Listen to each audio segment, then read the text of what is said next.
Assalamualaikum warahmatullahi wabarakatuh. Ibu Rika sehat? Alhamdulillah Ibu sehat.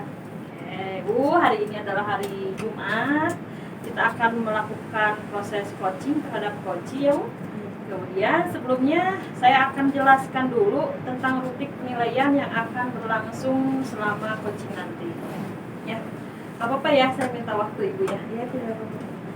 Yang akan dinilai yaitu adalah proses coaching yang dilakukan sesuai dengan alur tirta.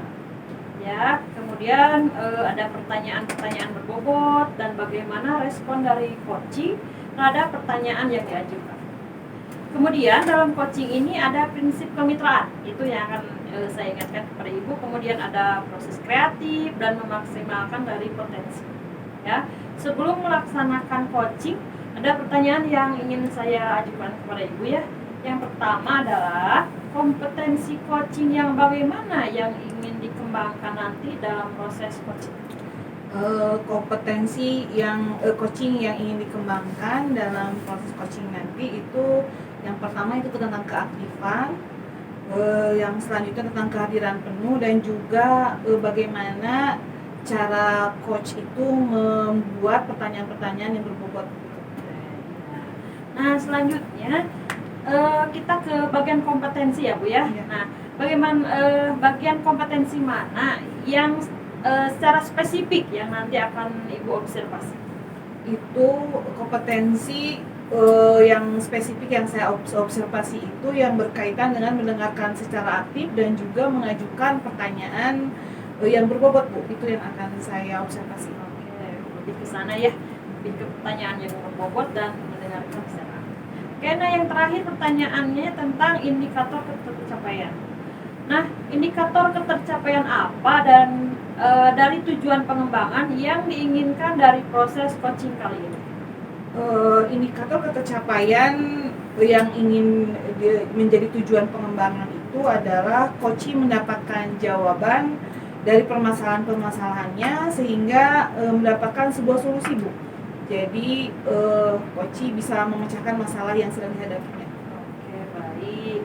Nah, untuk mengefektifkan waktu, saya persilakan Ibu untuk melaksanakan proses coaching. Nanti kita akan bertemu kembali ya Bu ya.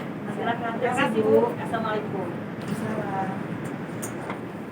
Assalamualaikum Pak Yadi, apa kabar? Sehat-sehat?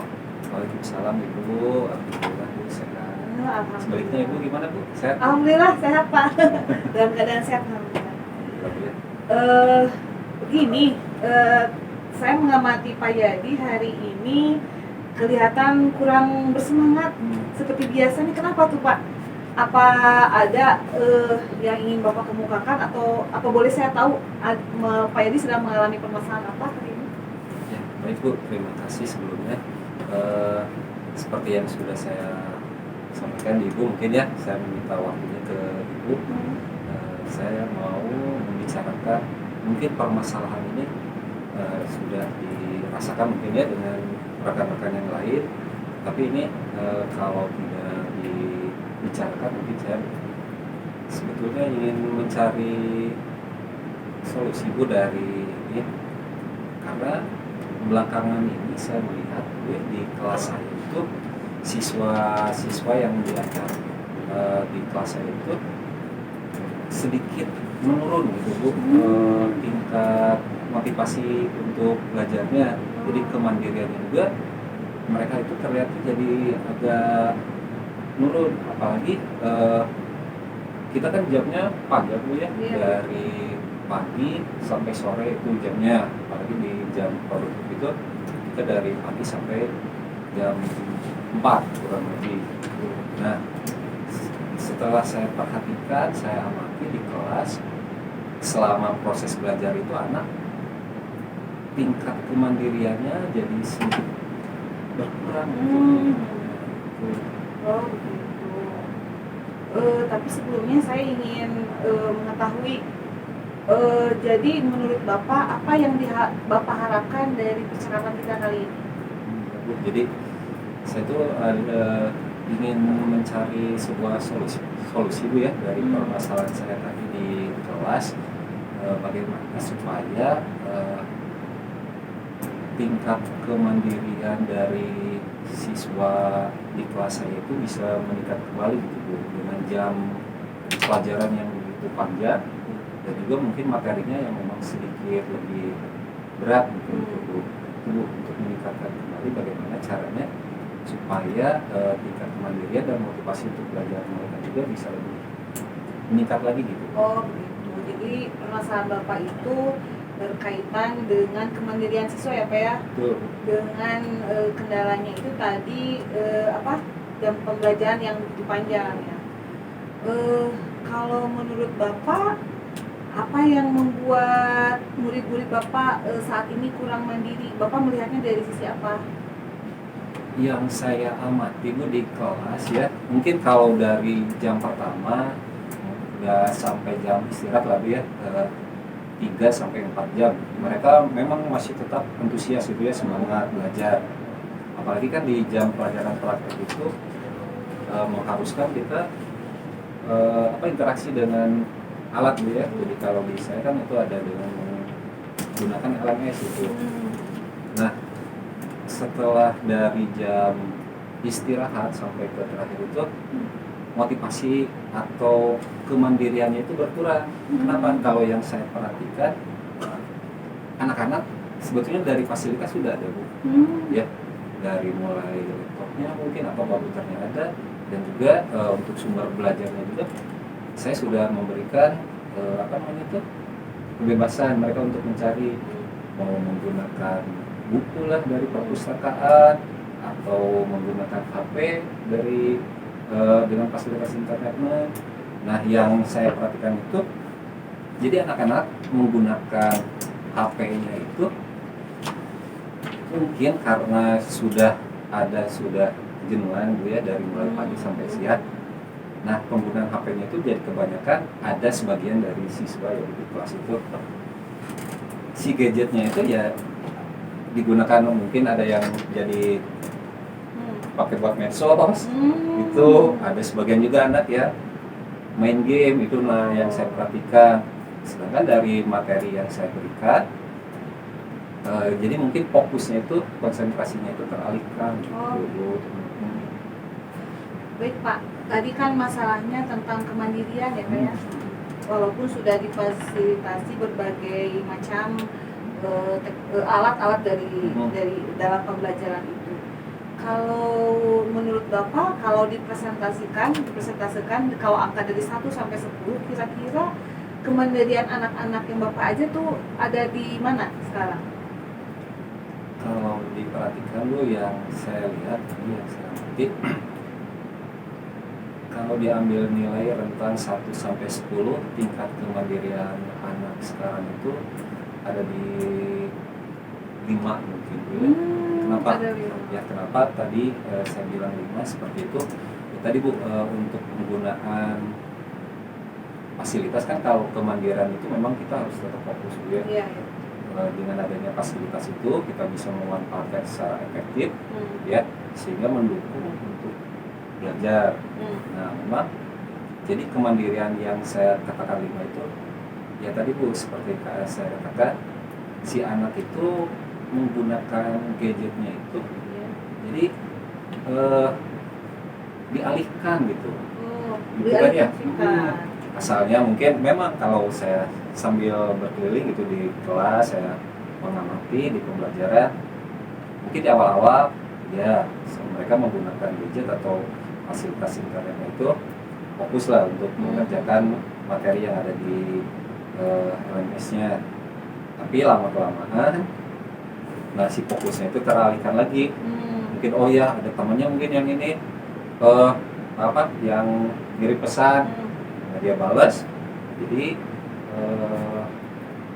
teralihkan lah konsentrasinya. Yang asalnya mengerjakan, oh ini lebih asik, nah, jadi ada dia.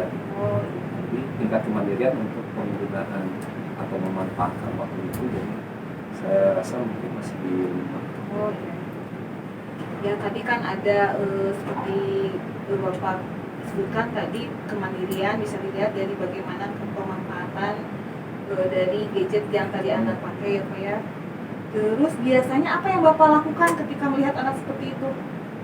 Yang sudah saya lakukan di kelas memang untuk kasus yang seperti ini ada anak misalnya pada saat belajar dia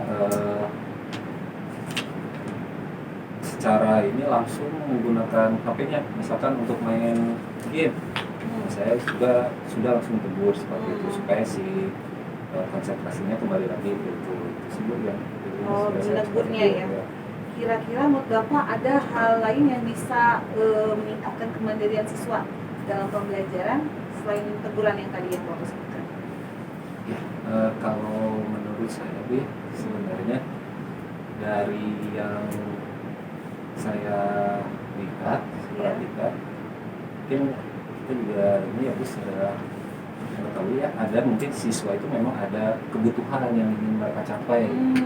Dan seperti mereka itu memang membutuhkan kesenangan. Gitu ya.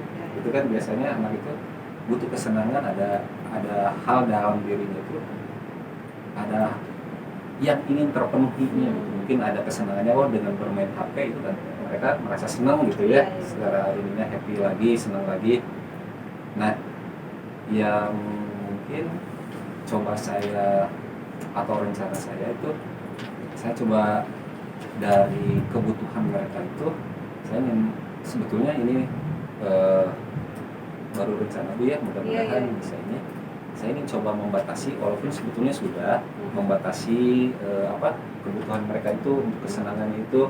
Di kelas juga saya pernah terapkan HP pada saat jam pelajaran itu dikumpulkan semuanya tepat supaya fokusnya tidak teralihkan gitu. Nah, caranya saya juga dari membatasi seperti itu tetap anak juga memang perlu eksplorasi juga selain dari itu kan. Nah, itu tetap ada kekurangan saya cuma rencananya dibatasi lagi untuk kesenangannya lah seperti itu. Jadi mereka bagaimana nih supaya si anak itu menyadari ya mandirinya itu muncul dengan membatasi dari si penggunaan gadget tadi.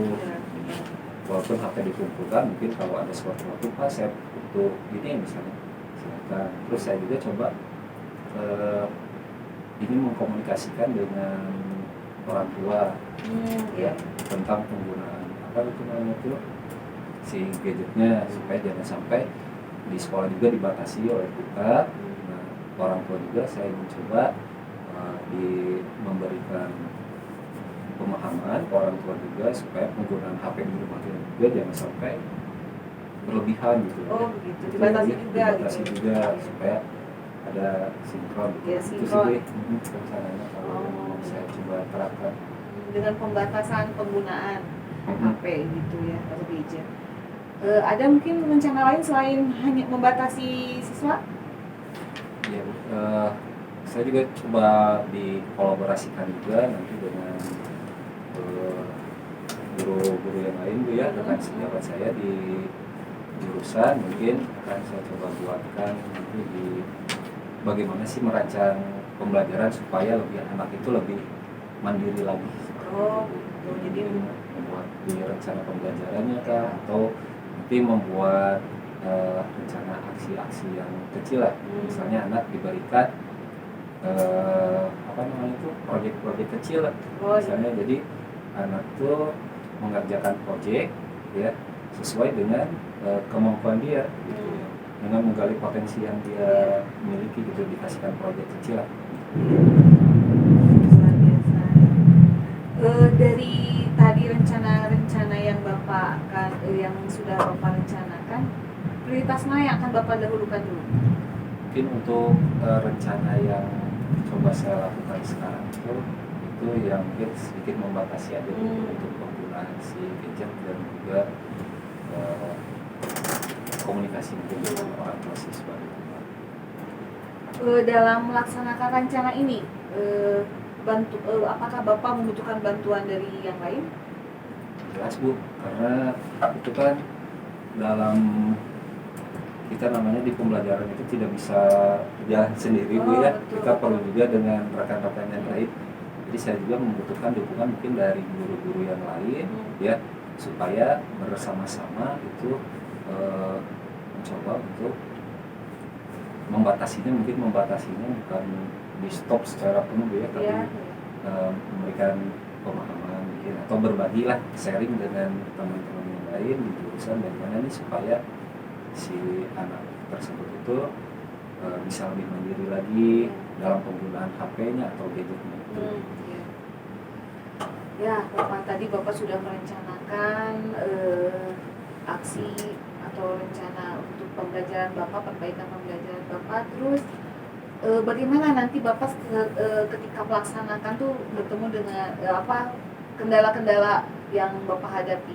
Apa yang akan Bapak lakukan?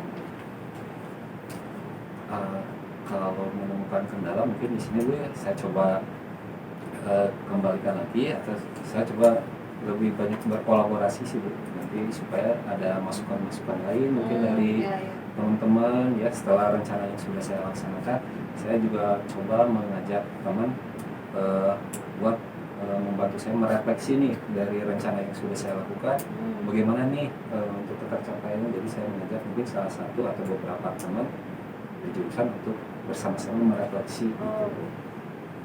Wah, luar biasa. Bagaimana nih langkah-langkah Bapak supaya rencana yang Bapak rencanakan ke depan untuk pembelajaran Bapak itu berjalan dengan lancar?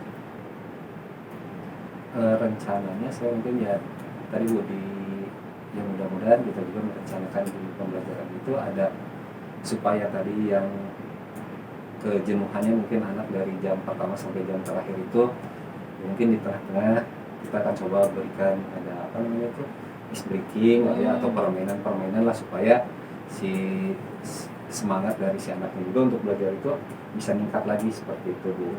Itu sesuai keinginan mereka aja, biar misalnya mereka aja yang buat permainannya seperti apa gitu. Oh iya, luar biasa sekali ya Pak ya.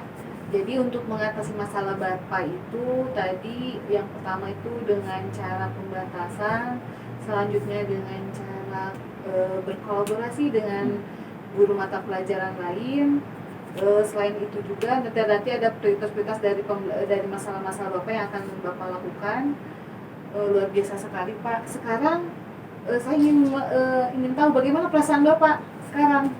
Alhamdulillah Bu ya, agak sedikit lega karena apa, dari permasalahan tadi yang mungkin yang dipikirkan sendiri setelah melakukan coaching mungkin dengan Ibu ya, saya juga mendapat sedikit motivasi, dorongan ya Bu ya, dukungan dari Ibu dengan pertanyaan-pertanyaan tadi. Ternyata loh permasalahan ini ternyata bisa kita selesaikan. Jadi lebih lega lagi Bu, sudah terbayang gitu apa yang akan saya lakukan nanti. Alhamdulillah.